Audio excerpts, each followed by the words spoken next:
Hello, everyone, and welcome again to another Teacher Joseph podcast. Well, today we're going to talk about the phrase laying it on thick, and that's when you purposefully exaggerate something in order for the picture to look like the way you want it to look. Let me explain. So imagine that you live in a rented house and you want the landlord to replace the carpets. Now, I think all around the world, that if you just call the landlord and you say, "Excuse me, can I have a new carpet, please?" the answer is going to be no. Or the answer might be yes, if you pay for it. So you have to lay it on thick. You have to exaggerate a little bit in order to get what you want. So you call the landlord and you say, "Well, I'm just looking at this carpet and my child just fell over the hole in it. He caught his foot in it and it looks really bad. And then there's been those marks on it, which have been there since I moved in. And it's unfortunate that the leak in the roof meant that the carpet is now a little bit damp or wet.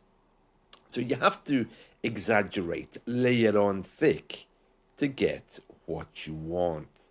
And that's what the phrase means. And we, amongst ourselves here in the UK, we use this phrase to encourage each other. Oh, if you want a pay rise, remember, lay it on thick. In other words, tell your boss your circumstances, exaggerate. And also, if you go to a shop and you want a discount, lay it on thick. Oh, well, I'd like to buy that thing, but the price is just a little bit more than I'm willing to pay. I was just in a shop next door and they had it a little bit lower. So you have to be ready to lay it on thick. Now, there's a couple of ways people do this, okay? Professional flattery. "Oh, you're great. Oh, you're amazing. Oh, you're the best salesman we ever had." Yeah. And then there's inner sales pitch, where you overstate the benefits of a product. "Oh, if you buy this, I'm sure you'll become very, very rich in a short time.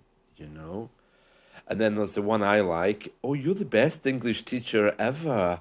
Oh, I love your lessons." Yeah, yeah. Anyway, that's personal flattery. And then there's another one, which is artistic exaggeration. For example, politicians, they exaggerate all the time, don't they, to get their own way. "Well, we really have to invade this country before it invades us." And they can be very convincing, can't they? Uh, an, an author might say it about a book review, or artists do it, don't they? Especially art critics. They look at a piece of painting, and we can see here with this stroke of the brush, it really does exemplify the artist's deeply repressed feelings for the lady with whom he was having a relationship. What? You can say that from you can see that from a paint stroke? I don't think so. So those are examples of laying it on thick. And of course, it pushes up the value of things, especially in a volatile market such as the stock market. So laying it on thick. There's also personal compliments, exaggerating someone's appearance to try to win them over to your point of view.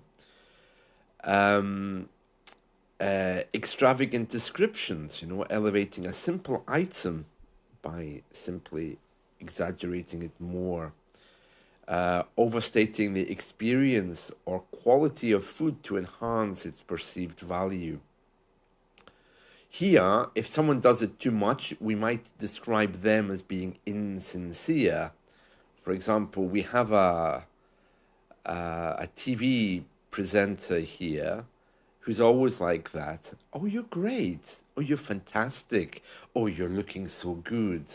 Oh, you're back with your wife after the divorce. Oh, that's lovely. You know, it can come across as being fake, laying it on thick. Now, the best way to describe this and the best way to think about it is if you imagine making a sandwich and you're putting a lot of peanut butter or jam on the bread, okay? Lay it on nice and thick to make it more delicious. Lots of sugar, yeah, people will love that.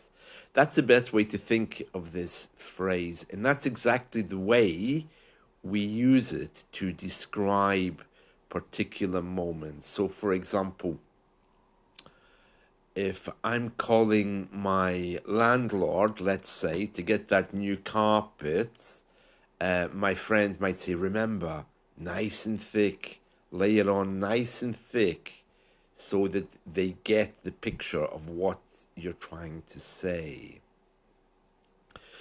A few days ago, I did a podcast about this post office scandal, and now we have all of these sub postmasters. Sub postmaster is someone who operated a sub post office, which means not a main one, but a little one, usually attached to another type of shop.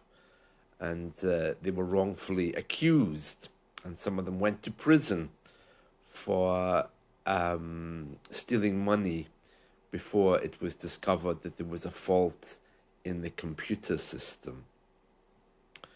So because of that, they're all on TV now, and they're all laying it on nice and thick to get people's sympathy.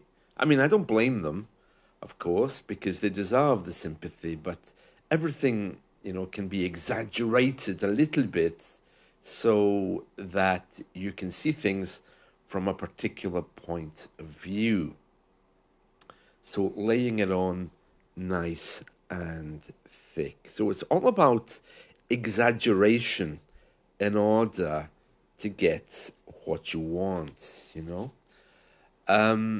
I was with a friend the other day and he went to join a gym. And the woman said, oh, you want to join the gym? Yeah, it was a woman, okay. So she said to him, oh, you want to join this gym? Well, of course, you'll need new workout trainers. That's, you know, the workout shoes, as they call them in American English, training shoes. You'll need new workout trainers, a new warm-up outfit, a wristband, a headband. And he said, but I have my own gear. And she said, oh, sorry. I mean, I thought when you said you wanted to join the gym that you were serious about joining. But that's okay. I mean, if you don't want any of this stuff, I mean, well, you can join anyway. So there, she wasn't praising him, but she was overselling her things by saying how great they are. And that's also laying it on thick because her response, oh, well, sorry, I thought you were serious. So let's just forget about these things. That's a sales tactic, of course. It was very funny. I experienced this the other day because one of my New Year resolutions was to join a meditation class. So, of course, it was on Zoom. So I finished my teaching day and then I joined this Zoom class. And this woman didn't teach me how to meditate, but she spoke a lot about how meditation works. I thought, yeah, very good, very good. And she said, you know, well, you'll need, of course, a teacher. You'll need, of course, many different things. And then, of course, you'll need your secret mantra word, which you can get from us at £500. And then you'll need a residential retreat for 4 days, which will cost you in excess of £300. We can come to your house to do it, which will cost you £5,000. And I'm thinking, well, all I want to do is learn how to meditate. I don't need your secret mantra word. So I said, okay, well, what's so special about your secret mantra word?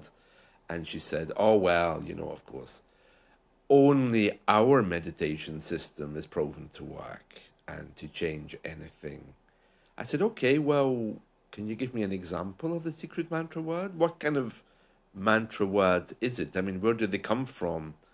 Oh, they come from an ancient place in an ancient part of the world. Don't worry, it will be yours after your teacher meets you, interviews you, and you pay the money. So she was laying it on nice and thick, telling me the importance of the secret words. So you see, even though she didn't exaggerate anything, she still created a particular box and expected me to fall into it. So there we are, laying it on nice and thick. Flattery, personal compliments, artistic exaggeration, extravagant descriptions, or just trying to, without using flowery language, try to catch you some kind of sale. And that is laying it on thick.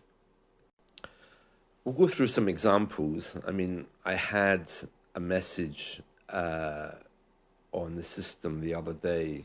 I teach on Italki.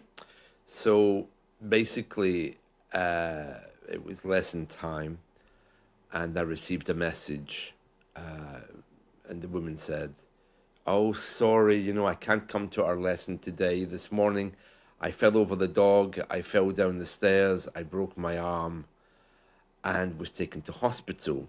On leaving the hospital, unfortunately, when they were wheeling me out of the hospital on a wheelchair, they lost control, and the wheelchair ran into a door, which ultimately caught my leg, and I had to be readmitted back to the hospital. Then my dog died on the same day, so you can imagine that I'm in no state to take an English lesson. Now, all she had to say was, would you mind if I reschedule? Probably I would have said yes, it depends. I mean, if she'd done it before, I might have said no, but generally I try to be flexible. She didn't have to give me the whole list, and it was exaggerated so that I would feel sorry for her, of course. If she said she was in hospital, that's all she needed to say. But anyway, despite the fact that she was very sick, she was still able to type the message for me, and she clearly was still able to get to a computer or a telephone and use her fingers to type it. And as soon as the lesson time has passed, she was able to request a reschedule very quickly. So, yeah, I'm not saying that I'm doubting her, but she was certainly laying it on nice and thick. So, yeah, that's a good example of someone laying it on nice and thick. Right, so some other examples might be, this isn't just a car, it's the key to a new life. You're not just the best employee, you're the best employee this company has ever had. And then there's the politics, of course. This is not merely a great plan that we're proposing, it's the most brilliant idea in recent years. And then, of course, there's at a party. Oh, you don't just look good tonight, you outshine every star in the sky. Yeah, of course. In a book review, this isn't just a good read, it's a life changing experience which will redefine literature forever. I remember an old boss of a language school. We moved into the company's new premises, and he gave a speech. Oh, this building which we've built will change the skyline of this city forever. Well, it did change the skyline for about 2 months before they built a higher building next door. Um, yeah, while giving a gift, this isn't just a gift. This is a wonderful expression of my love for you. Yeah. During a recommendation, oh, he's not just a hard worker, he's a powerhouse of productivity and innovation. Oh, yeah, the restaurant reviews, they're funny as well. This isn't just a meal. John and his team took me on a culinary journey that transformed my taste buds forever. God, yeah. Yeah, so these are examples of laying it on thick. And it's very common to say this. Even to talk about laying it on thick is equally common, okay? Laying it on thick. So just imagine that you're making that sandwich and you're putting a layer of peanut butter or jam on there, nice and thick to cover everything so that you can't see the bread. Yeah, that's a good metaphor, and that's where it comes from, laying it on thick. Right, so excellent. Well, I hope you've enjoyed this today. It's very cold here, very cold.